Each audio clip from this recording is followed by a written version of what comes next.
अब मैं माननीय उपराज्यपाल महोदय से श्रीमती रेखा गुप्ता को मुख्यमंत्री पद की शपथ ग्रहण कराने का अनुरोध करता हूं।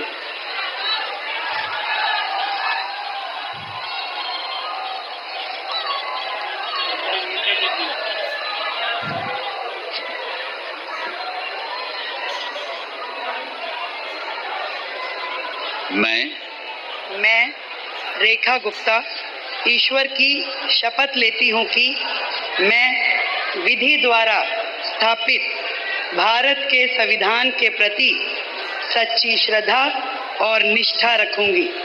मैं भारत की प्रभुता और अखंडता अक्षुण्ण रखूंगी।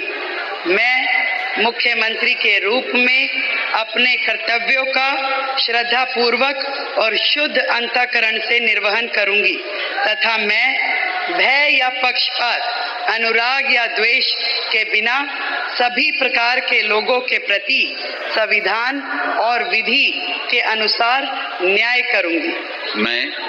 मैं रेखा गुप्ता ईश्वर की शपथ लेती हूँ कि जो विषय मुख्यमंत्री के रूप में मेरे विचार के लिए लाया जाएगा अथवा मुझे ज्ञात होगा, उसे किसी व्यक्ति या व्यक्तियों को तब के सिवाय जबकि ऐसे मुख्यमंत्री के रूप में अपने कर्तव्यों के सम्यक निर्वहन के लिए ऐसा करना अपेक्षित हो, मैं प्रत्यक्ष या अप्रत्यक्ष रूप से संसूचित या प्रकट नहीं करूंगी।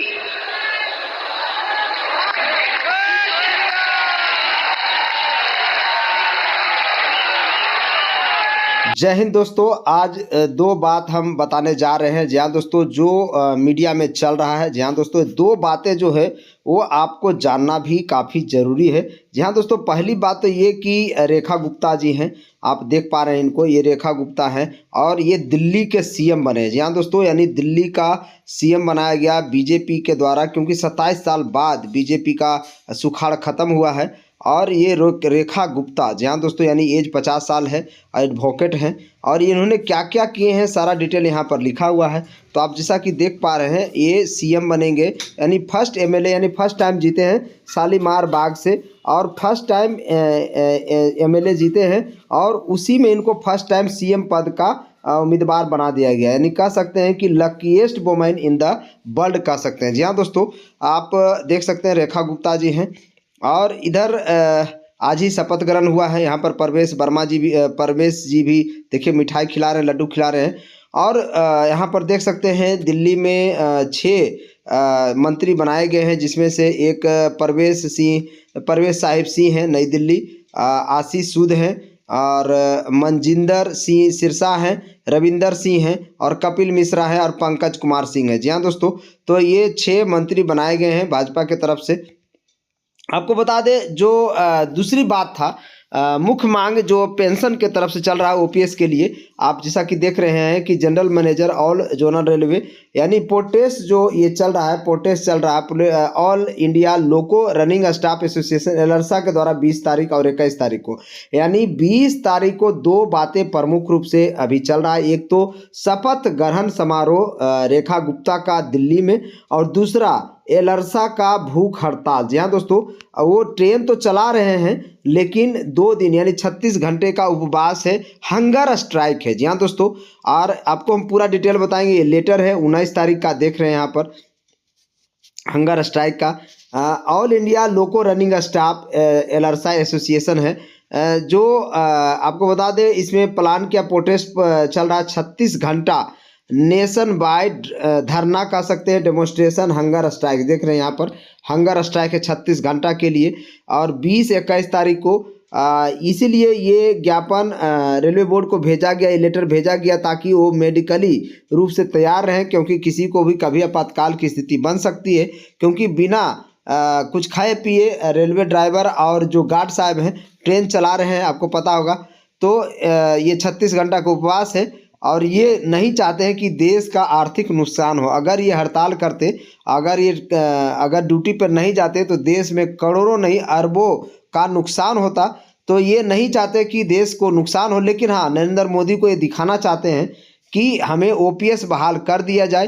हम प्रोटेस्ट कर रहे हैं अपने ओपीएस के लिए, हम प्रोटेस्ट कर रहे हैं अपने ड्यूटी रोस्टर के लिए। 9 घंटा की ड्यूटी दिया जाए, ना कि 16 से 20 घंटा हमसे ड्यूटी कराया जाए। हम प्रोटेस्ट हंगर स्ट्राइक कर रहे हैं।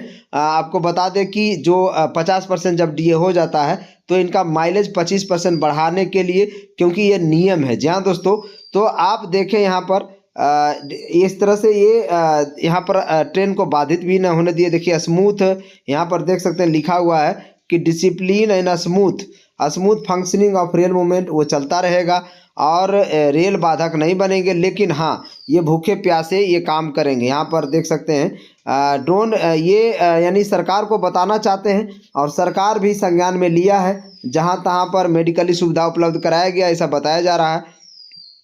और ये बहुत बड़ा प्रोटेस्ट है। जी हाँ दोस्तों, रेलवे में 1974 में सबसे बड़ा प्रोटेस्ट हुआ था। उसके बाद यहाँ पर देख सकते हैं अभी भी चल रहा है। जी हाँ दोस्तों, लगातार प्रोटेस्ट चल रहा है, रेलवे बोर्ड को भेजा गया है। और अब दूसरा खबर आप देख सकते हैं, यूपीएस से अच्छा है। अगर यूपीएस अच्छा है तो पहले सांसद विधायक अपने पर आजमाएं। ये शास्त्री है, आपको पता होगा एनएमओपीएस के, इनका भी बहुत मायने रखता है। एनएमओपीएस के भी समिति में ये काम करते हैं। ये हैं शास्त्री जी। इनका कहना है कि यूपीएस अगर अच्छा है तो मंत्री विधायक क्यों नहीं यूपीएस आजमा रहे हैं। जी हाँ दोस्तों, इसलिए पूरे देश में एक पेंशन लागू होना चाहिए, वो ओपीएस। जी हाँ दोस्तों, ओपीएस लागू होना चाहिए, ओल्ड पेंशन स्कीम, जो सभी के ऊपर लागू होना चाहिए। जी हाँ दोस्तों, इनका भी यही मानना है। इसके अलावा देख सकते हैं कि ये देश की ऐसी विडंबना है।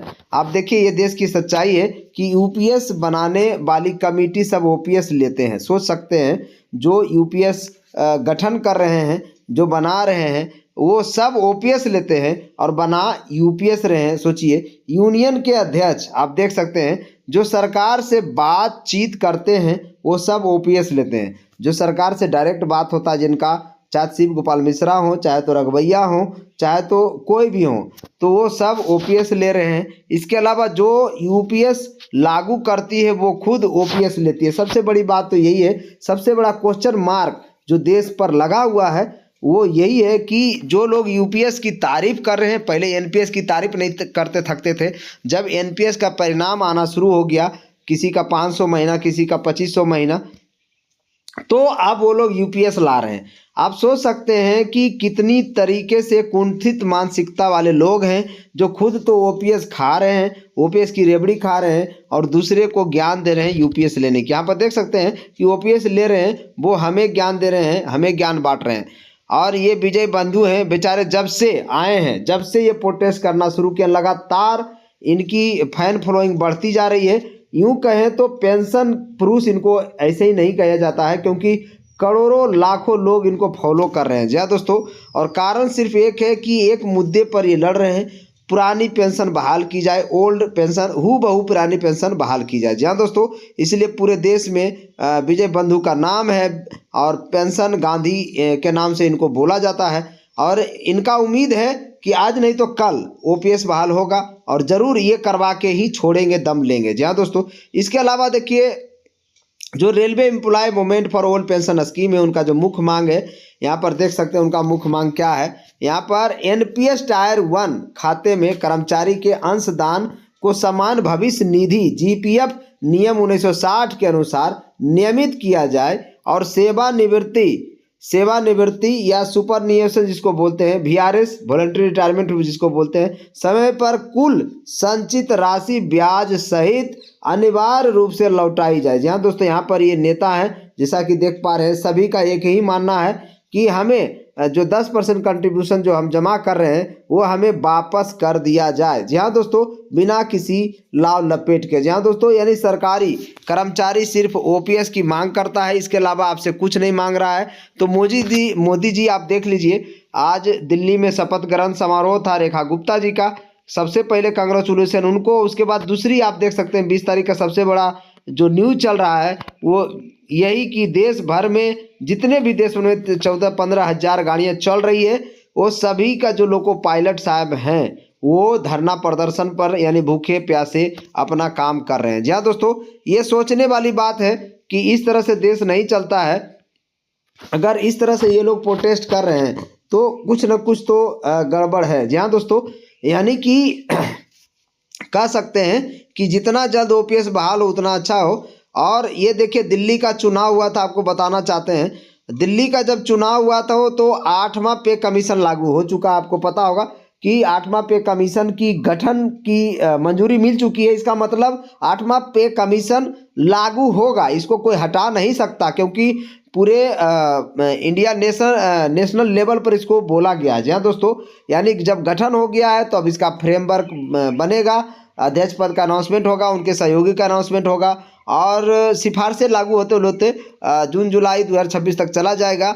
लेकिन आपको बता दें 1 जनवरी 2026 से 8वां पे कमीशन लागू होगा, इतना ये बात तो तय है। जब दिल्ली का चुनाव हुआ तो 8 पे कमीशन का गठन की मंजूरी मिल गई। अब उत्तर प्रदेश और बिहार का अगला चुनाव है। जी हाँ दोस्तों, तो आप लोग मन बना लीजिए कि उत्तर प्रदेश और बिहार के चुनाव से पहले ओल्ड पेंशन स्कीम, पुरानी पेंशन स्कीम बहाल हो जाना चाहिए। सरकार के ऊपर इसका ज़बरदस्त दबाव पड़ना पड़ेगा, क्योंकि आप लोग का डिमांड देना पड़ेगा, लगातार संघर्ष करना पड़ेगा, लगातार उठाना पड़ेगा, लड़ाई करनी पड़ेगी। अब ये संघर्ष का समय शुरू हुआ है और अभी अगर संघर्ष कर लेते हैं तो आने वाला भविष्य में आपके बाल बच्चों के लिए भी बहुत अच्छा हो जाएगा, ओपीएस बहाल हो जाएगा। तो आपको तो लाभ मिलेगा ही, आपकी 3 पीढ़ियां को भी लाभ मिलेगा। जी हाँ दोस्तों, ये बात सोच लीजिए कि अगर आपका बेटा नौकरी नहीं भी करता है, पढ़ लिख कर नौकरी करता तो उसे लाभ तो होगा ही होगा। इस तरह से पूरे जनता का ये सबसे बड़ा मुद्दा है। ओल्ड पेंशन स्कीम, पुरानी पेंशन स्कीम, ये बहाल होना चाहिए। आपको पता होगा पूरे देश भर में 1 से 2% ही सरकारी नौकरी वाले लोग हैं और उनका पेंशन छीन लिया गया है। ये सबसे दुखद है हमारे देश के लिए, जहाँ हमारा देश कह सकते हैं कि महाशक्ति बनने जा रहा है, तीसरा सबसे बड़ा अर्थ शक्ति बनने जा रहा है। उस देश में पेंशन ना मिले कर्मचारियों को, तो इससे बड़ा विडंबना और क्या हो सकता है। जी हाँ दोस्तों, सोचने वाली बात है। मोदी को इस बात पर ध्यान देना चाहिए और मोदी को ओपीएस बहाल कर देना चाहिए। फिलहाल रेखा गुप्ता सीएम बन चुके हैं दिल्ली का। ये भी लकीएस्ट वुमेन है पूरे वर्ल्ड का, जो पहली बार एमपी बनी, पहली बार एमएलए का चुनाव लड़ी और जीती, और उसके बाद सीएम कुर्सी का पद इनको मिल गया। जी हाँ दोस्तों, यानी एमएलए जीतना और इनको सीएम पद का मिलना, कांग्रेचुलेसन, बहुत अच्छा लगा। इसके अलावा डिप्टी सीएम भी साथ में उनको मिठाई खिला रहे हैं।